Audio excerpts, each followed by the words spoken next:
Hello everyone, कैसे हैं आप सब लोग। Welcome back to ICT virtual classroom Dehradun. मैं निखिल राणा। क्लास 9 का अपना मैथ्स का टॉपिक हम कंटिन्यू करेंगे, जो कि वॉल्यूम एंड सरफेस एरिया या सरफेस एरिया एंड वॉल्यूम।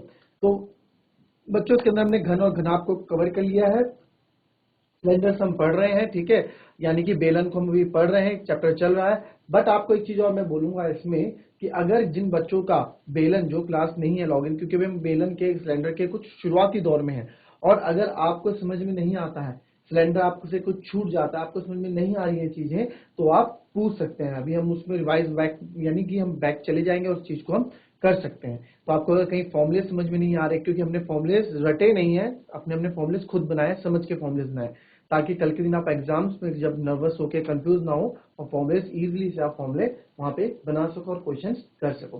तो चलिए अपनी क्लास शुरू करते हैं। शुरू करने से पहले हमेशा की तरह थॉट ऑफ द डे लेके चलते हैं। तो आज का थॉट ऑफ द डे है बच्चों, केवल खड़े रहकर पानी देखने से आप नदी पार नहीं कर सकते।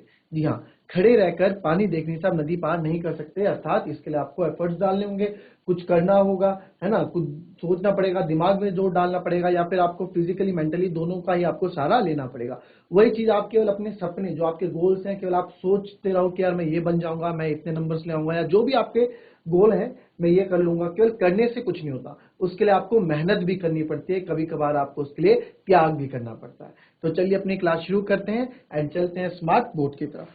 चलिए क्वेश्चन लिखेंगे।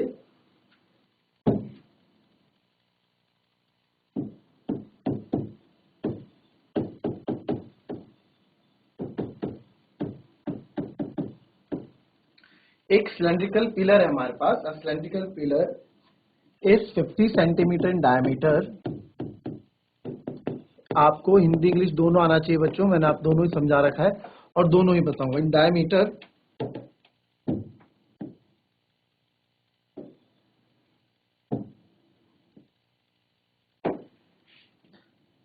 And 3.5 metre in height.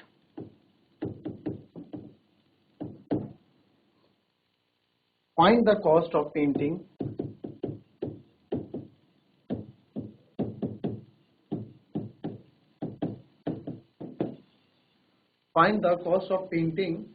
the curved surface of the pillar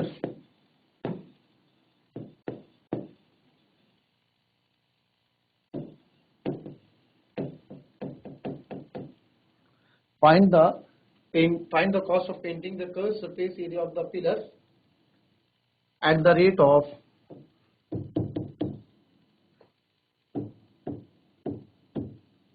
12.50 पर मीटर स्क्वायर। 12.50 पर मीटर स्क्वायर, यानी कि इसको देखो, अगर इसको आप देखो, वैसे तो आप लोगों को बच्चों मैंने हिंदी इंग्लिश पूरा बता रखा था, फिर भी मैं इसको हिंदी में लिखा देता हूं। एक बेलनाकार, ठीक है, स्तंभ का व्यास 50 सेंटीमीटर है, ठीक है,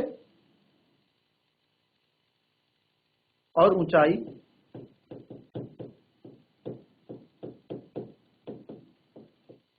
3.5 मीटर है, और ऊंचाई 3.5 मीटर है, ठीक है। 12.5 रुपए प्रति वर्ग मीटर की दर से स्तंभ के वक्र पृष्ठ, ठीक, कर्व सरफेस एरिया को क्या बोलते हैं हम? वक्र पृष्ठ क्षेत्रफल पर पेंट की लागत बताएं।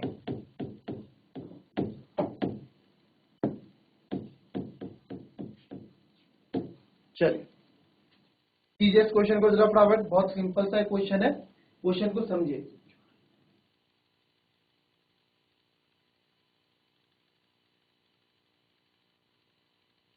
जीआईसी भटेलिया, बच्चों क्या आप लोगों ने चैप्टर को पहले पढ़ा है? हाथ खड़ा करें, अगर नहीं पढ़ा है तो हाथ खड़ा करें। चलिए ठीक है, आप फिर से, तो इसको हम आज फिर से स्टार्ट करें सिलेंडर के बारे में। ठीक है ठीक है, तो चलिए इस चैप्टर को देखिए, इस टॉपिक को हम फिर से स्टार्ट करेंगे और मैं आपसे ये चाहूंगा कि रोज आप इस क्लास में लॉग इन करें बच्चों। ठीक है, तो घन और घनाभ हम बाद में पढ़ेंगे, बट पहले हम पढ़ते हैं सिलेंडर। ये सबको पता है क्या होता है? सिलेंडर होता है। ठीक है ठीक है, ये सिलेंडर होता है ना। अब आपको इसके बारे में हम पढ़ रहे हैं, जो इस आकार, इस सिलेंडर के बारे में नहीं पढ़ रहे हम इस आकार की जो जो चीजें होती हैं उनका क्षेत्रफल क्या होता है, उसका आयतन क्या होता है, वॉल्यूम क्या होता है, उसके बारे में हम पढ़ रहे हैं। जैसे कि क्या क्या हो सकते हैं सिलेंड्रिकल ऑब्जेक्ट्स, जैसे सिलेंड्रिकल ऑब्जेक्ट्स बहुत हो सकते हैं। ये हो गया कैंडल, आपकी सिलेंड्रिकल ऑब्जेक्ट आ जाती है, बैटरी है ना, और यहाँ पे tissue, tissue role, soda can, और भी बहुत चीजें आप देख सकते हो अपनी डेली लाइफ में जो सिलेंड्रिकल फॉर्म में होती है। गन्ना देख लो, गन्ना का भी आकार थोड़ा सिलेंड्रिकल फॉर्म में हम उसको मानते हैं। ठीक है, तो ये जो है, अभी ये चैप्टर आज मैं स्टार्ट कर रहा हूं, ये टॉपिक स्टार्ट कर रहा हूं बेलन। तो बेलन में आप क्या क्या होता है उस चीज को समझने से पहले, उस चीज को समझने से पहले ये चीज पे ध्यान देते हैं कि एरिया, वॉल्यूम क्या होता है। पॉइंट्स टू रिमेंबर मैंने लिखा है वॉल्यूम, इसको फिर से एक बार देख लेते हैं।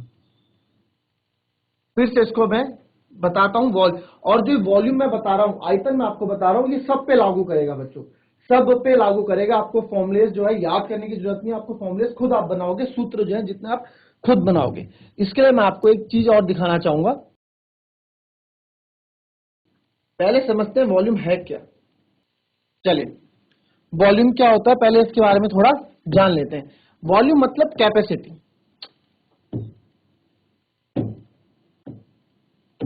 वॉल्यूम मतलब बच्चों कैपेसिटी, कैपेसिटी मतलब किसकी कितनी कैपेसिटी किसी चीज को होल्ड करने की। ठीक है, वॉल्यूम वो होता है, जैसे फॉर एग्जांपल ये कोल्ड ड्रिंक की बोतल है। ठीक है, ये है 750 ml वाली या 250 ml वाली, तो इस बोतल में जितनी कोल्ड ड्रिंक आती है वो उसका क्या है, वॉल्यूम है। ये पानी है, 1.5 लीटर वाटर आता है इस बोतल में, तो वो इस बोतल का क्या है, वॉल्यूम है, कि भाई इसमें 1.5 लीटर पानी आता है, इसकी कैपेसिटी है। ठीक है, इतनी इसकी क्षमता है कि ये इसमें इतना पानी होल्ड कर सकता है।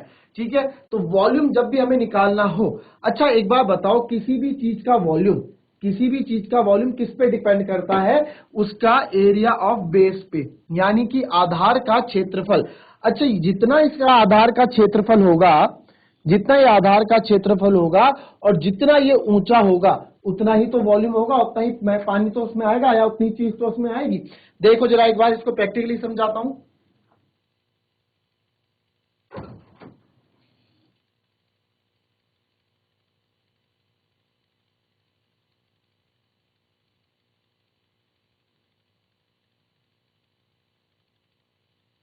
अब देखिए बच्चों, फॉर एग्जाम्पल हमारे पास एक ये बॉटल है। ठीक है, हमारे पास एक ये बॉटल है।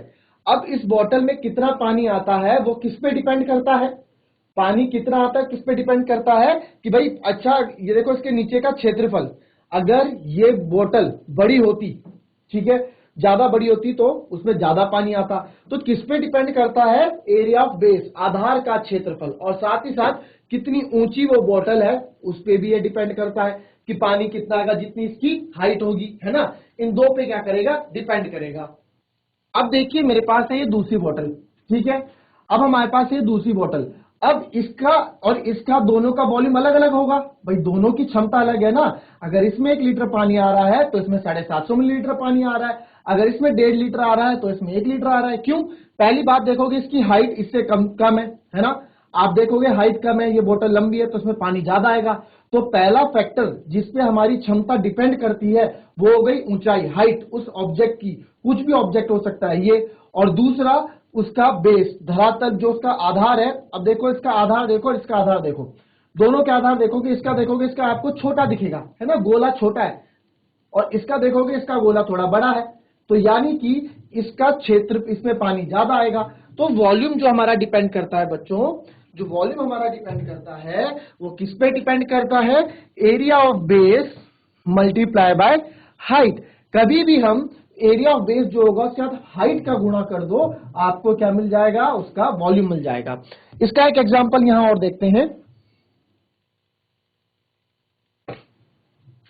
जैसे हमारे पास ये है घनाभ का आयतन, हम सबको पता है वॉल्यूम ऑफ क्यूबॉइड है ना, हम सबको पता है, पहले से हम पढ़ते आ रहे हैं, छठी सातवीं से पढ़ते आ रहे हैं।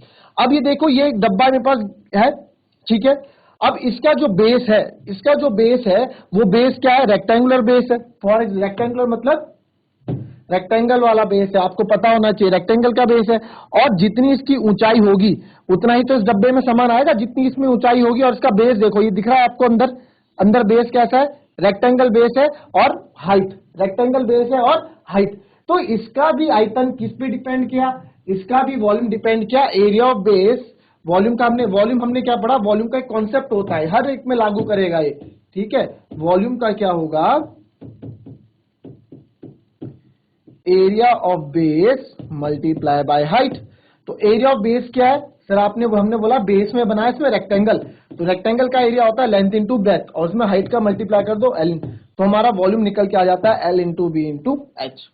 तो ये हमारा निकल के आ गया, ठीक है। तो हमारा जब भी हम आयतन निकालेंगे तो उसका हमारा किस पे डिपेंड होगा, हमारा हमेशा डिपेंड होगा उसके बेस पे और साथ में उसकी हाइट पे। तो एरिया ऑफ बेस गुणा एरिया ऑफ हाइट हम कर देते हैं और उसको हम वॉल्यूम के तौर पे लिख देते हैं, ठीक है। इतना अगर लिखना है इसमें से कुछ तो लिख लीजिए, उसके बाद नेक्स्ट टॉपिक में बढ़ूंगा।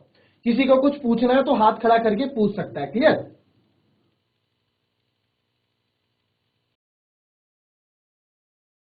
चलिए, तो अब आते हैं वापस हम टॉपिक पे अपने।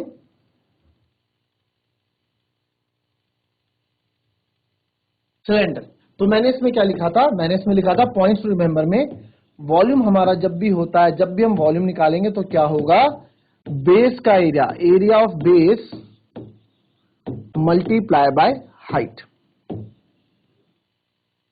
तो ये आप देख लें कि कभी भी हम निकालें area of base multiply by height, जो इसका बेस का एरिया होगा, ठीक है, इस बेस का एरिया, उसके बाद हाइट का हम गुणा कर देंगे, तो उतनी गैस इसमें आपको मिलेगी, ठीक है। तो ये हमारा हो गया एरिया ऑफ बेस, मतलब आधार का क्षेत्रफल गुणा ऊंचाई कर दो या लंबाई कर दो, ठीक है। आधार का क्षेत्रफल गुणा ऊंचाई, ये होता है हमारा एरिया ऑफ बेस, को हिंदी में कहते हैं आधार का क्षेत्रफल। आधार मतलब बेस में जो होता है, ठीक है। कोशिश करो हिंदी इंग्लिश दोनों को अपनाओ, और ज्यादा हो सके तो इंग्लिश की पॉइंट्स लिखते रहो कि इंग्लिश में इसको ये कहते हैं, आगे जाके काम आएगा। हायर क्लासेस में जाओगे आप, 10th 11th 12th, उसके बाद जाओगे बीटेक करोगे, बीबीएस करोगे, जो भी आप करोगे, अच्छा, तो उसमें आपको वहां काफी हेल्प करेगी इंग्लिश की नॉलेज। अब आते हैं हम इसके वक्र पृष्ठ क्षेत्रफल पर, ठीक है। फिर से समझा देते हैं इसको, फिर से मैं मिटा देता हूं, चले। पर इसको समझने से पहले एक चीज और आपको समझनी पड़ेगी, और वो है ये ये चीज आपको समझनी बहुत जरूरी है, ठीक है। क्या होता है, ये सब क्या होता है, इसके बारे में पहले जान लेते हैं।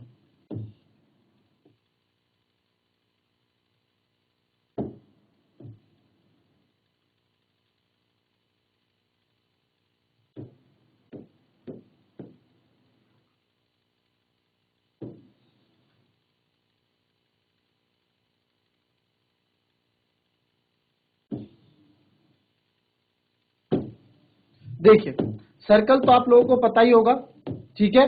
वृत्त, वृत्त क्या होता है, वृत्त का क्यों इसमें भी काम पड़ने वाला है वो मैं आपको बताऊंगा, वृत्त की क्या जरूरत हमको पड़ेगी, ठीक है। वृत्त हमें क्या होता है, वृत्त के बारे में पहले जानते हैं। एरिया ऑफ वृत्त क्या होता है, एरिया ऑफ सर्कल क्या होता है ना, सरकमफ्रेंस परिधि क्या होती है। तो पहले हम एक वृत्त बना देते हैं,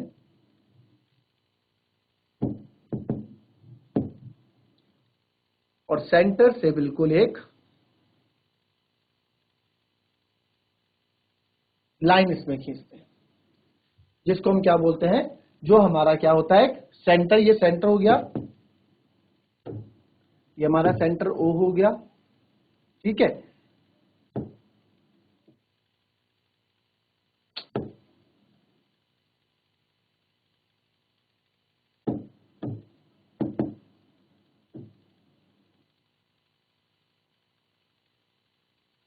अब एक पॉइंट इसमें आता है बच्चों, सरकमफेरेंस।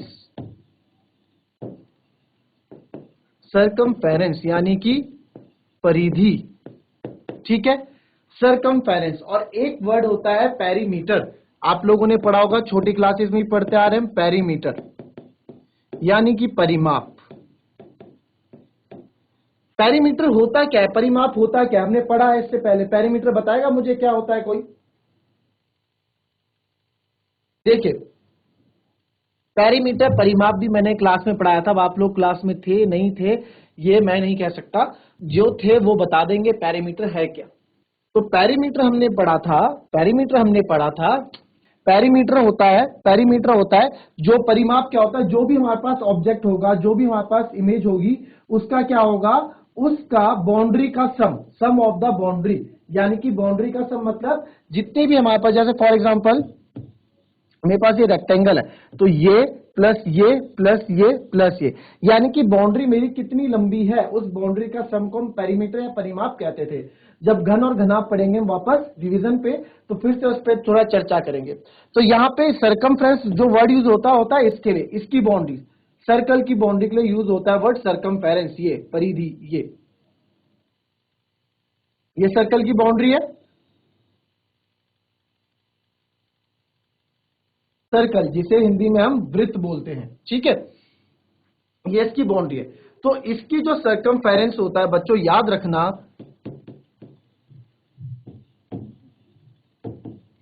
कितने के बराबर होता है, 2 पाई आर। सर्कमफ्रेंस होता है 2 पाई आर, ठीक है। लिखने का मौका दूंगा आराम से। आर यहां पे क्या होता है, रेडियस, रेडियस यानी कि इसको बोलते हैं त्रिज्या। पाई हमारा एक कांस्टेंट होता है, ये तो एक हमारा अचर वैल्यू है। पाई क्या होता है, कांस्टेंट है एक,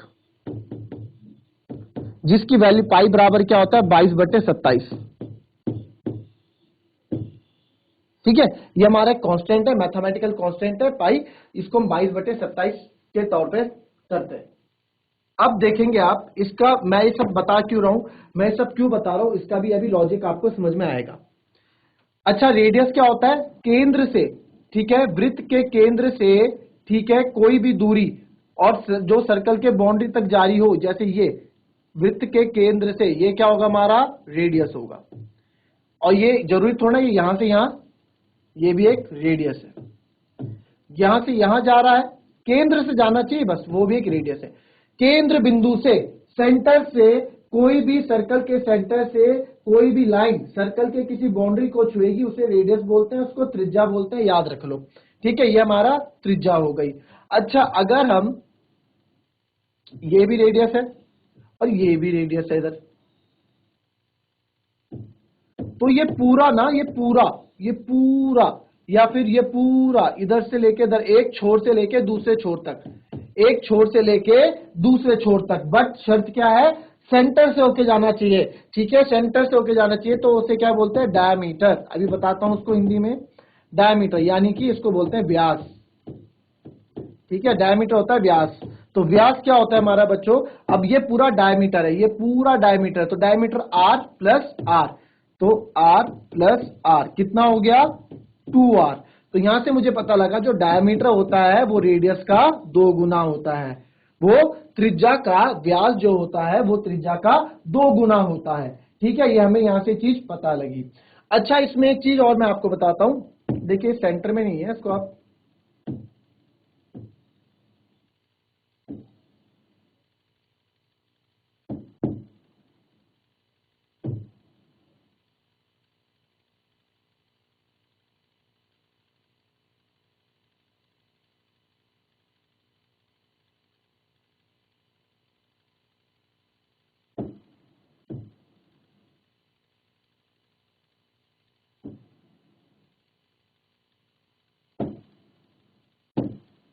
चलिए, ये भी रेडियस है, ये भी रेडियस है और ये भी रेडियस है, ठीक है। तो हमारे पता लग गया जो डायमीटर होता है, डायमीटर व्यास, वो क्या होता है, रेडियस का 2 गुना होता है, 2r। अच्छा, अब मैं एक सर्कल ऐसे बना रहा हूं, ठीक है, और मैंने ये कर दिया, तो ये हमारा डायमीटर नहीं होगा बच्चों, ये डायमीटर या फिर यह व्यास नहीं होगा, क्यों? क्योंकि व्यास होने के लिए सेंटर से होके जाना बहुत जरूरी है। अगर मैं इसको ऐसे कर दूं, अगर मैं इसको ऐसे कर दूं ये, और ये इसका सेंटर है यहाँ पे O, और यहां से ऐसे कोई जा रहा है तो ये डायमीटर है, इसको मैं डायमीटर बोल सकता हूं। डायमीटर क्या करता है? पूरे सेंटर को ना, पूरे सर्कल को दो बराबर भागों में बांटेगा। तो ये क्या इसका डायमीटर है, सेंटर से होके जा रहा है, सेंटर से होके जा रहा है, ठीक है। जो भी सेंटर से होके जो जाएगा वो हमारा क्या होगा? डायमीटर यानी कि व्यास होगा। क्लियर? तो अगर कोई यहां से जा रहा है तो ये मत सोचना कि ये हमारा क्या है? डायमीटर है। डायमीटर हमेशा सेंटर से होके जाएगा। ये चीज भी पूरी हो गई, आपको समझ में आ गया। अब आते हैं इसके एरिया पे, अब आते हैं एरिया पे। एरिया ऑफ सर्कल यानी कि वृत्त का क्षेत्रफल, ठीक है। एरिया ऑफ सर्कल क्या होता है? एरिया क्या होता है? क्षेत्रफल, यानी कि ये वाला पार्ट अंदर, ये पूरा, ये क्या होगा इसका? ये इसका एरिया होगा। ये क्या होगा इसका? ये इसका एरिया होगा। तो एरिया का फॉर्मूला होता है बच्चों, एरिया का फॉर्मूला होता है आपका, इसको आप इधर लिख लो,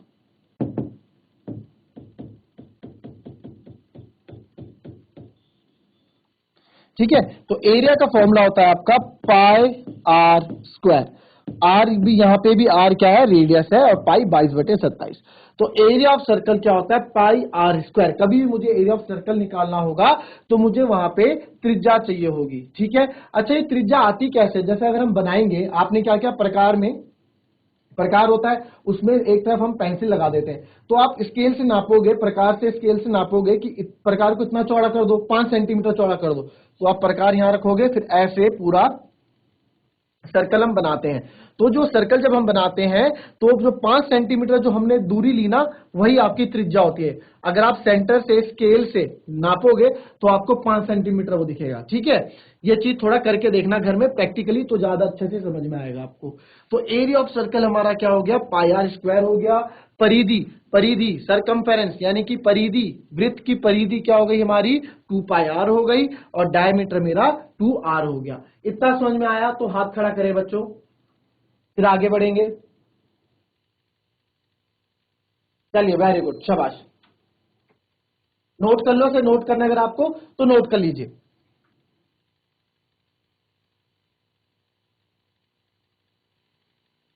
ये वाला पार्ट क्या होता है? अंदर वाला पार्ट हमारा एरिया होता है, क्षेत्रफल। और ये बाहर की जो बाउंड्री होती है, बाउंड्री को हम परिधि, सरकमफ्रेंस बोलते हैं, ये, ठीक है। ये हमारा सरकमफ्रेंस है, और ये हमारा रेडियस है, ठीक है।